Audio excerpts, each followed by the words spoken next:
suis particulièrement heureux de vous accueillir ce soir dans cette belle salle de l'hôtel Sofitel de Grant, salle historique, puisqu'elle a longtemps été le siège des délibérations du conseil municipal d'Amsterdam. Et il est donc tout naturel que nous ayons choisi ce lieu pour donner le coup d'envoi d'une conférence qui traitera des défis auxquels sont confrontées les grandes métropoles. Organisées chaque année alternativement à Amsterdam et à Paris, les conférences Erasme Descartes, je le rappelle, se tiennent sous l'égide du Conseil de coopération franco-néerlandais, créé il y a 5 ans, pour promouvoir un dialogue plus intense et une meilleure connaissance réciproque entre les sociétés civiles des deux pays. Je me réjouis à cet égard de la présence parmi nous de plusieurs membres de ce Conseil, à commencer par son vice-président néerlandais, le professeur Henk Westling, que j'ai plaisir à saluer. Le Conseil de coopération joue un rôle majeur en complément de l'action des gouvernements. Bien sûr, et il faut s'en féliciter, les relations entre les deux États continuent de se renforcer dans un excellent climat, comme l'ont confirmé cette année l'entretien du président Nicolas Sarkozy et du Premier ministre Jan-Peter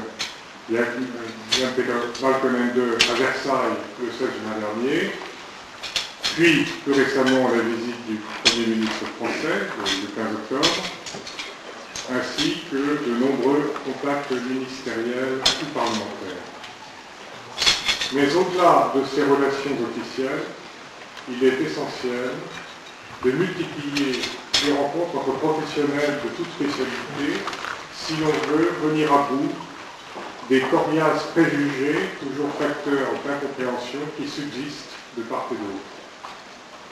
C'est la tâche du Conseil de coopération et c'est plus particulièrement l'objet des conférences Erasme Descartes. Celles-ci constituent désormais un temps fort de notre coopération bilatérale.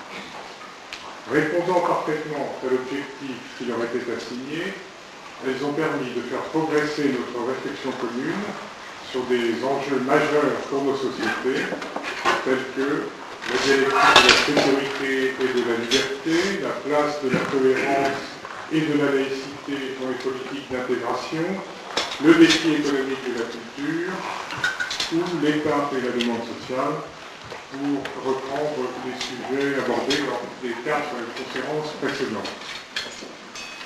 Le thème qui nous réunit cette année est également au centre de nos préoccupations et des préoccupations de chacun d'entre nous d'ailleurs, puisqu'il s'agit du cadre de vie de la vaste majorité des citoyens, à savoir la ville.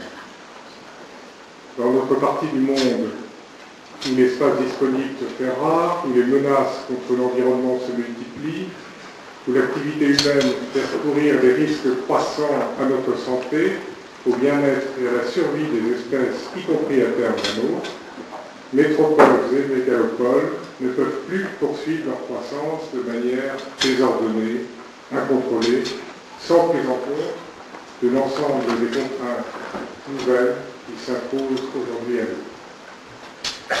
Les nombreuses mesures annoncées récemment en faveur de l'environnement, tant à La Haye qu'à Paris, attestent que nos deux gouvernements ont pleinement conscience de ces impératifs.